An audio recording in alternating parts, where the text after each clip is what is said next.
Iran के मोर्चे पर अब दो स्थिति हैं। एक तरफ विद्रोही रुकने का नाम नहीं ले रहे हैं, तो दूसरी तरफ ईरानी सरकार ने समर्थकों को सड़क पर उतारकर यह दावा कर दिया है कि विद्रोह को राष्ट्रवाद ने कुचल दिया है। इन्हीं हालात में ट्रंप को अपनी रणनीति बदलने पर मजबूर कर दिया है।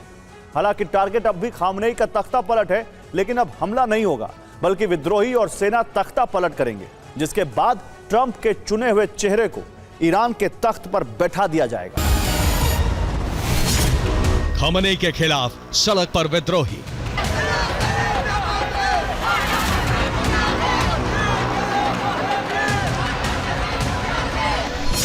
अब जागा राष्ट्रवाद, सड़क पर आए समर्थक।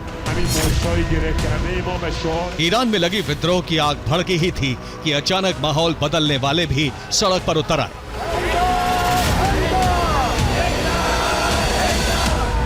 विद्रोह, हिंसा और आगजनी करने वालों के खिलाफ खामनेई समर्थकों का हुजूम तेहरान में जुट गया।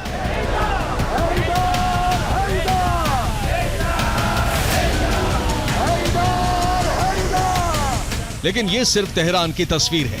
ईरान के दूसरे बड़े शहरों के हालात अब भी वैसे ही हैं जैसे ट्रंप देखना चाहते हैं।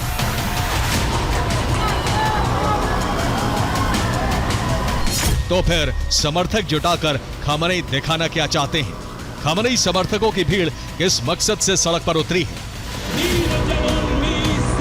जवाब है दुनिया के लिए एक संदेश देने की कोशिश, और संदेश है ईरान में प्रदर्शन का दौर खत्म हुआ। लेकिन क्या इस संदेश से ईरान में तख्ता पलट का इरादा ट्रंप बदल देंगे? जाहिर है नहीं। लेकिन इस मकसद को पूरा करने के लिए अब रणनीति में थोड़ा बदलाव जरूर आ गया है।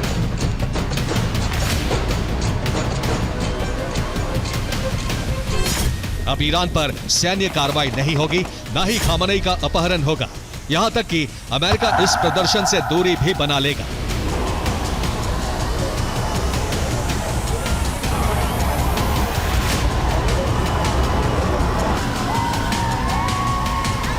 लेकिन विद्रोह की आग और ज्यादा भड़का सकता है, और इस बार तरीका ऐसा होगा जिसमें जनता ही खामनेई राज का अंत करेगी। तरीका होगा विद्रोहियों को हिंसा के लिए उकसाना, सुरक्षा बलों पर हमले करके सत्ता विरोध में उग्रता दिखाना, आईआरजीसी को भड़काकर सत्ता के खिलाफ इस्तेमाल करना, और जेल में बंद खामनेई विरोधियों को आजाद कराना। इन तरीकों में हिंसा, उग्रता, खामनेई विरोधियों की जेल से रिहाई फिर भी आसान है, लेकिन आईआरजीसी को भड़काना इतना आसान नहीं है।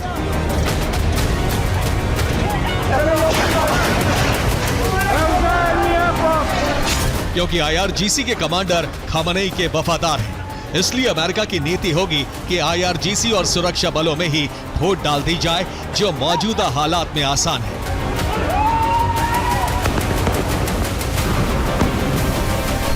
वो ऐसे कि सुरक्षा बलों को सड़क पर उतरे नागरिकों पर गोली चलाने के आदेश दिए गए थे। आदेश का पालन करते हुए सुरक्षा बलों ने अपने ही देश के नागरिकों पर गोली भी चलाई, और अपने देश के नागरिकों पर गोली चलाने की मजबूरी ही सुरक्षा बलों में फूट का कारण बन सकती है। अब खबर यह भी है कि अमेरिका और इजराइल की एजेंसी सुरक्षा बलों में फूट डालने के लिए सक्रिय भी हो चुकी है। यही नहीं, विद्रोही समर्थक थिंक टैंक्स के रूप में आईआरजीसी के कमांडर से उनकी बातचीत होने का भी दावा है। और अगर ये सच है, तो फिर खामनेई के तख्ता पलट की कोशिश आईआरजीसी के जनरल कर सकते हैं। इस बिना पर कि खामनेई शासन ने आम नागरिकों के खिलाफ स्थानीय बलों के बजाय हत्या के लिए आईआरजीसी को चुना और उनसे कत्ल करवाए गए। और ये संभव इसलिए है क्योंकि ट्रंप सीधे सैन्य ऑपरेशन करके खुद के लिए खतरा नहीं बढ़ाना चाहेंगे। वो ऐसे कि खामनेई शासन के पास भी पलटवार के विकल्प हैं। अगर ट्रंप ईरान पर हमला करते हैं, तो ईरान के पास भी विकल्प हैं, जिसमें पहला टारगेट होगा इजराइल का नेगेव रेगिस्तान, जो यूएस आर्मी का बड़ा बेस है। यह अमेरिका की प्रमुख रडार साइट है। यहां ballistic missile, early warning system, air defence और हथियारों का भंडार है। दूसरा टारगेट होगा बहरीन का नेवल बेस, जो अमेरिका के 5वें बेड़े का हेडक्वार्टर है। टारगेट कतर का एयरबेस हो सकता है, जो यूएस सेंट्रल कमांड का हेडक्वार्टर है। यही B-52 bomber, F-15 plane, tanker, aircraft और ड्रोन तैनात हैं। चौथा टारगेट कुवैत का कैंप आरिफ जान होगा, जो यूएस सेंट्रल कमांड की आर्मी का हेडक्वार्टर है और यही सैन्य लॉजिस्टिक हब भी है। इसके अलावा कुवैत में ही अल सलेम एयरबेस भी है, जहां यूएस का सर्विलांस सिस्टम, निगरानी एयरक्राफ्ट है। सऊदी अरब का सुल्तान एयरबेस पर भी हमला संभव है, जहां यूएस की एयर डिफेंस कमांड है, पेट्रियट और थाट जैसे सिस्टम है। यूएई का अल धाफरा एयरबेस भी ईरान के निशाने पर है, जहां F-35 और सबसे घातक F-22 प्लेन तैनात हैं। इनके अलावा अवाक्स प्लेन और स्पेस मॉनिटरिंग सिस्टम भी है, जबकि जॉर्डन के उस साल्ती एयरबेस को भी टारगेट बनाया जा सकता है, जहां लॉन्ग रेंज ड्रोन और बॉर्डर मॉनिटरिंग सिस्टम है।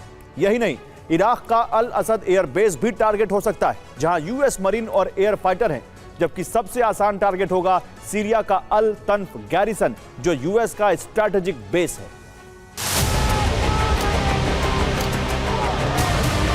खामनेई के खिलाफ विद्रोह की आग कम नहीं हुई है, लेकिन इस आग को दबाने के लिए समर्थक जरूर सड़क पर उतर आए हैं। वो भी इसलिए कि खामनेई संदेश जारी कर सकें कि जितनी भी हिंसा ईरान में दिख रही है, उसके पीछे विदेशी ताकतें हैं। यही वजह है कि इस संदेश को मजबूती देने के लिए ईरान के राष्ट्रपति मसूद पेज़ेश्कियान खुद सरकार समर्थक रैली में शामिल होने सड़क पर उतर गए।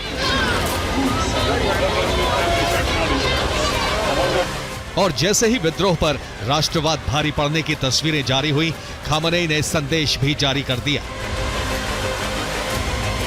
खामनेई का संदेश यह है कि प्रदर्शनकारी अमेरिका समर्थित भाड़े के सैनिक हैं, लेकिन उनकी रैलियों की साजिश नाकाम हो चुकी है। हालांकि इसमें कितना सच है, यह खामनेई प्रशासन जानता है, जबकि अमेरिका का तख्ता पलट प्लान तैयार है। तख्ता पलट कराएंगे विद्रोही और IRGC के जनरल। यही वजह है कि इजरायली खुफिया एजेंसी ने एक अलर्ट जारी करते हुए कहा है कि ईरान में जारी प्रदर्शन से इजरायल खुद को न जोड़े, और इसके पीछे कारण यह बताया है कि इससे ईरान में जारी विद्रोह पटरी से उतर सकता है। जबकि तख्ता पलट के लिए अमेरिका के हमले न करने के पीछे भी ऐसी ही आशंका जताई गई है। अमेरिका के रिपब्लिक सीनेटर रैंड पॉल ने चेतावनी दी है कि ट्रंप ईरान पर हमले का आदेश न दे, क्योंकि इससे न सिर्फ सत्ता विरोधी लहर थम जाएगी, बल्कि ईरान के अंदर राष्ट्रवाद की भावना भी मजबूत हो जाएगी। यानी जो भी एक्शन हो, उसमें प्रदर्शनकारी ही शामिल हो, उन्हें ही हिंसा के लिए भड़काया जाए। और अगर ट्रंप ऐसा न करके युद्ध से तख्ता पलट कराते हैं, तो स्थिति गंभीर भी हो सकती है।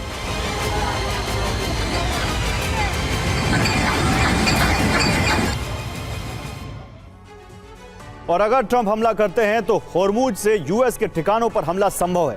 कुर्द लड़ाके भी ईरान को तोड़ने के लिए नया विद्रोह छेड़ सकते हैं। दूसरी तरफ बलोच भी क्षेत्र पर कब्जे के लिए उतर सकते हैं। वही शिया समुदाय के लोग अमेरिका के खिलाफ हमलावर हो सकते हैं, और यह हुआ तो पूरे अरब में युद्ध की आग फैल जाएगी।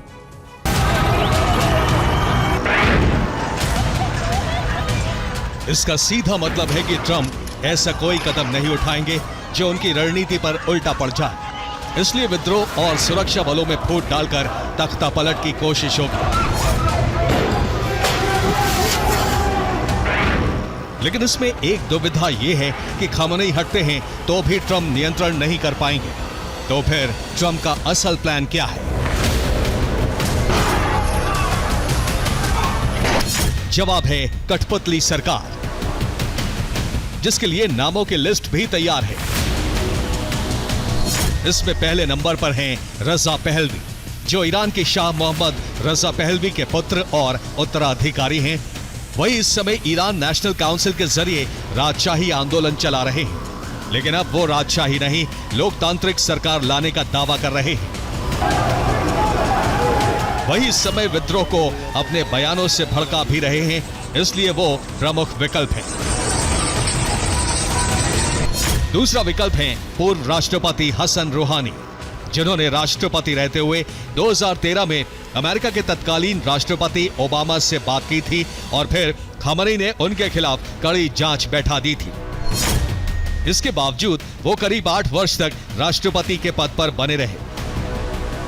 तीसरा नाम है सैयद हुसैन मोसावियन, जो ईरान नीति के निर्माता और विद्वान हैं। परमाणु ऊर्जा कूटनीति की जिम्मेदारी उन्होंने ही निभाई थी, लेकिन वो महज एक राजदूत के तौर पर ही प्रसिद्ध रहे। और चौथा नाम है मरियम रजावी, पीपल्स मुजाहिदीन संगठन बनाने वाली मसूद रजावी की पत्नी, जिन्हें ईरान में विद्रोह भड़काने का मुख्य किरदार माना जा रहा है। यानी देर सिर्फ तख्ता पलट होने की है। ईरान को संभालने, नई दिशा देने और अमेरिका के साथ मिलकर काम करने वाले चेहरे फिक्स हो चुके हैं।